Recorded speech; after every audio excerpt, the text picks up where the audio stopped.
Hey there, YouTube. How's everyone doing? This is Captain John of the Motor Yacht Altitude. Do my first post of 2020. I've been meaning to do this now for a while, but was surprised at all the number of subscribers that have subscribed to the channel. About 168 as of today, which is February 23rd, 2020. So I do feel bad in the sense that a lot of the videos are just me putting up random GoPro videos, or when I was originally buying the boat, some of the videos that I was going through as I was trying to learn the systems. But I have a lot of footage of everything from about an hour's worth of footage on the boat survey, taking the boat out of the water, a number of different aspects of buying the boat that I think would be beneficial. Also too, I've put the one video up of me learning how to dock the boat. I did have some experience about 20 years ago having a boat, so I wouldn't say I was a newbie at it, but that video has over 45,000 views, and so obviously that's a topic that I think I'll do some more on. My goal this year is really to do the following: is to provide what I like and what I don't like about the boat, some of the updates I've done on the boat, as well as some of the hacks. This boat is a 2002 Bayliner 4788. Then the second thing I like to do is really, answer questions you have, questions and comments. Put comments in the sections of videos that have already been done. I've picked a couple today that I'll try and answer, but hopefully we'll go and expand and do an update every week or so on the questions. A lot of things that I get is what I do with the boat, and so I hope to do some things. We do a lot of sunset cruises, through my work, as well as fishing and go to Catalina. So I'll try and put some fun videos of not just the boat and boat systems and owning a boat, but more importantly, like some of the fun aspects that you can do with the boat. Fourth, I really like to build a community. There's a lot of great boaters out there that I'm sure, like me, have a lot of questions and want to share their thoughts and stories, as well as give tips. I see both positive and negative comments, which I'm fine with each aspect of it. I think you can learn from critical feedback just as much as praise, so I think that's a really good thing. And then lastly, I hope to learn to edit this year, so these videos I hope will get better, and more importantly are something that will be of value not only for me doing it to kind of look back on, but also more importantly to get information back if there's questions that I need answered. This is a good format to actually publish those issues and problems out to a large community via video. So while I have the camera on, I think what I'll do just to kind of practice is answer one or two questions that I found here. I got my iPad up. These comments were from the video, the 2002 Bayliner 4788 learning how to dock video, that, as I said earlier, has over 45,000 comments. So obviously figuring out how to do more of those videos. I think one of the things people really wanted to see was, what are my hands actually doing? So I have bought 2 additional GoPros, and I will figure out how to mount those in a way to where as I come into dock, you can see what my hands are doing, what the boat's doing. At the same point in time, it's something I'm going to have to learn how to edit, so you guys will just have to bear with me on that end of things. So the first question comes from Winty, who actually has a YouTube channel that I had looked at. He had done a solo mooring over at Catalina, and I've done that once or twice before, so that was good to watch his video. He has I think a single screw trawler, if I remember. I haven't watched that video in over a year, but I'll go ahead and put a link in the show notes on the comments section down below. But his question was, on that particular video, he goes, good instructor, this first is comments, good instructor, calm, clear directions. Question, does being 2 slips from the wall cause any stress? It really doesn't really cause any stress. I mean, the thing you only have to watch out with, and if you remember that video, once again, I haven't seen that video in 2 years or haven't watched it, is Alan, who is my boat broker as well as the guy who instructed me on that video. He said, it'd be best when I backed out of the slip to turn my bow towards the wall, so that way if there's any issues, all I'm really doing is scraping up the bow pulpit. Or if you back in towards the wall, you're now doing stuff underneath the boat, which means you're gonna have to haul it out, or you're gonna dig a prop or do that. I'm comfortable enough with the boat now where even at low tide, that's the only time I really have to watch what's going on with the tide, because there's rocks along the walls. I'm confident enough that I back out and I turn and I very quickly start going up my little channel between the boat slips. So I don't necessarily like backing out and then backing into the channel, the main channel, to go down, just because it's harder to see. It's easier to control the boat going forward than it is backing into the channel and then turning around. It's a tight between the two dock spaces here. I could do the bow forward, flip it around, and then go out. But then you're taking a chance of if it's windy, or if something happens, or if your engine stalls. I've never had any of these issues, but I have had a neighbor that had one engine have a problem as he was coming in. So maneuvering the boat on one engine becomes an issue. So the quicker you can do things where you're going forward and have space in between the docks, the better. I get a lot of wind this way, and probably you're getting a lot of wind noise, and I apologize for that. I'll have to figure out at some point in time how to edit sound, so take the wind noise out, so you'll just have to bear with me on that. But hopefully that answers the question from Winty, and once again, I'll put a link to his YouTube channel when I edit this video. The next question was from Tony Alexander. Well, you're going on about the 2-year mark. How do you like the boat? I think I'm paraphrasing that a little bit. As I said before, I think the boat's a 2002 4788, and for me, when I was looking at boating, I live in Southern California. There was a couple things. I had a boat 20 years ago, and then I got into airplanes. And the challenge in Southern California is that there's really only 3 things to do here. You can sail, you can fish, or you can go to Catalina. There's no intercoastal or cool places to go down and just eat or hit a restaurant. I mean, technically I could go down to Newport Beach, or I could go down to San Diego, but those are about it. Or you could go up to Oxnard. I have gone down to Redondo Beach. It's kind of fun there, but I mean, I can easily drive there. It's a 20-minute drive or a 45-minute boat ride, roughly. So I personally feel that when I was getting into boating, and for everybody it's different, so the question really needs to be answered for what you are looking to accomplish. I wanted to get back into boating. I wanted to get a boat that had as much space at the lowest price point that fit what I wanted to use the boat for. And let me break that down a little bit.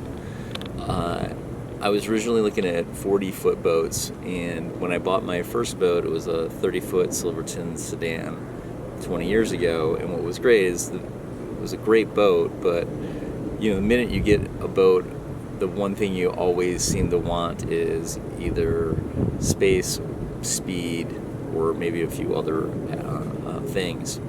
So instead of settling on a 40-foot boat, I stretched and went for a 50-foot boat. So I think that was important. When you get in the 50-foot boat range, there's a variety of price points. What I found about Bayliner, and there's a comment in one of my videos about Bayliners, is Bayliner is a great, good, solid boat.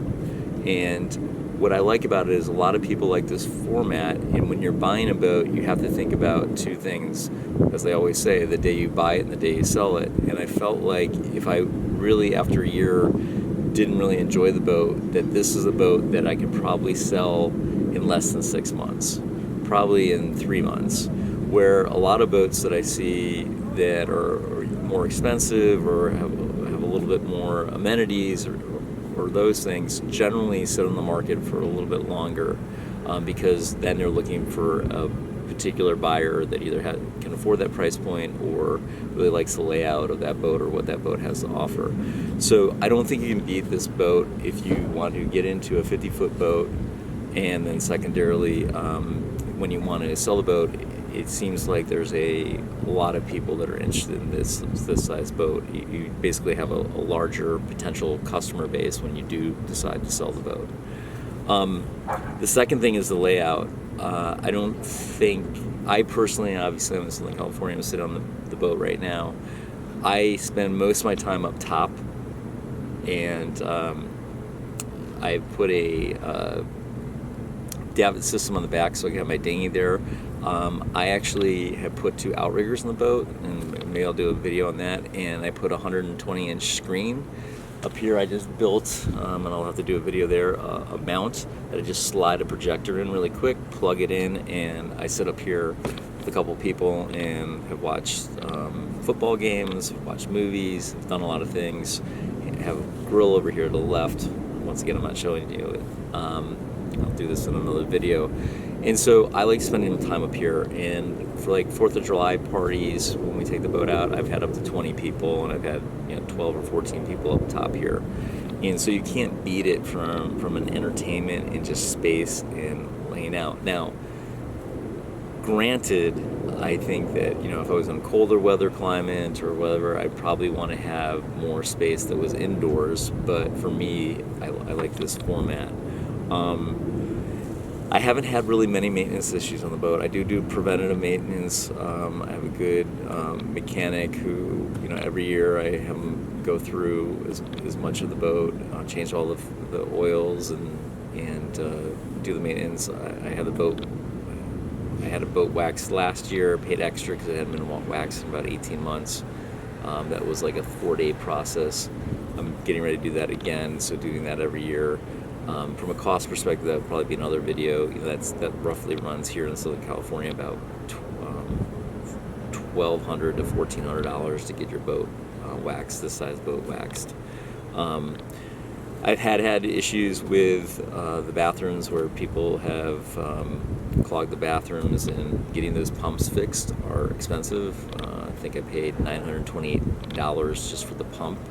And then you have to have 4 or 5 hours of installation time, depending on how complicated or which bathroom it's in. So my advice there is, I've put a sign now, I'll show that at some point in time, just reminding people that this ecosystem of a boat isn't like the ecosystem on land, and it's very sensitive to certain kind of usages. Not to be so direct on that. And then I would say lastly is fuel burn. I go to Catalina a lot. It's about 38 nautical miles over to Catalina, and I go, I believe these are Cummins 330 diesels, and so I usually go over there at about 2,300 RPMs, which is on the higher side from a fuel burn perspective, doing about 14-ish knots. I really get there. The reality of it is you can probably pull it back and 200 or 300 RPM, and really get real efficient on fuel burn. But that was one of the things that I've found, is that I can go over there a couple of times, and the boat holds 440 gallons of diesel, and you probably can go over there 4 or 5 times before you have to fill up the tanks, which seems to be reasonable. But then again, it all depends on how you approach it. I mean, switching really quickly to what I don't like about the boat, I really don't like the refrigerator. These are like little things, and I don't have an order here. I'm just kind of going off the top of my head. The refrigerator has just been something that you have to defrost, it seems, about every 2 months, and or you got to keep it really down, and not super cold, so it doesn't. The freezer doesn't freeze up, and it's just been a little bit of a nightmare just trying to get the right temperature. So I generally keep it on the warmer side so that the freezer doesn't last. So I'm not sitting there defrosting, which is like an all-day process. So I like to I've looked at replacement refrigerators and have a model in mind, but that's about a $1,800 cost to replace that.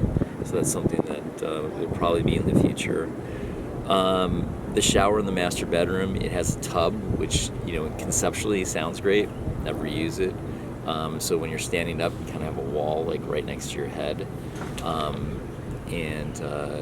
I would probably want, not that I shower on the boat that often, but when I do go to Catalina, generally I shower off on the back of the swim step. But if you do want to be in and take a shower before you go out to dinner or that, over there at Catalina, that shower is not the roomiest of shower.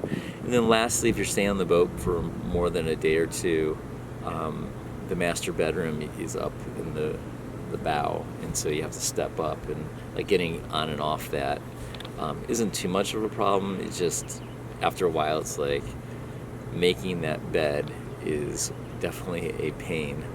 So that's one of the things that I would say next time what I would probably do is look for a motor yacht that has a mid master or a master that's on the lower side. It's one of the benefits of like aft cabins.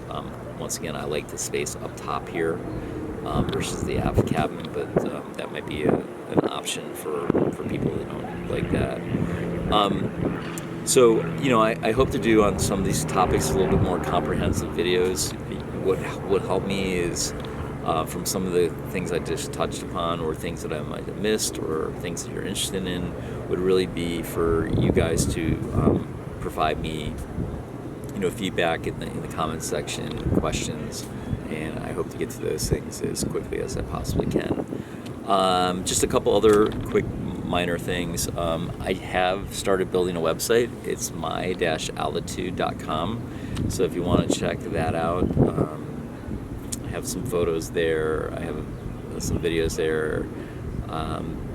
Don't really have an overall purpose for that yet, other than it's an area where I hope to build out more kind of photo galleries and commenting sections, and probably have a little bit of a blog area at some point in time. But right now I think the major thing I plan to do is really the next two things in YouTube, which is social media. I do have a Facebook page, which is just Altitude, and I have a Instagram account, which is my.altitude. So my stands for Motor Yacht, and so that's one of the things that you can subscribe there, follow me there. Another good place to probably ask questions on those things. So with that said, I'm looking forward to basically doing more of these. It does take a little bit of time. Editing is going to be a little bit of a challenge for me, but I will figure it out. I hope that you then will go ahead and share some of these videos. I appreciate the people that subscribe. You don't have to subscribe, but it's definitely a positive reinforcement to what I'm doing, to have subscribers. So what really led me to do this is once I saw that 100 people had subscribed, I said, I better spend some time. If people are taking time watching these basically unedited YouTube videos, I should take the time to share my experience with this boat, and also, like I said, use this as an opportunity to build a community of questions and answers that I hopefully will get some benefit out of. And then lastly, please post questions. So with that said, this is Captain John from the Motor Yacht Altitude signing out on a lovely February Sunday in sunny Marina del Rey, Southern California. Have a great week. Talk to you soon.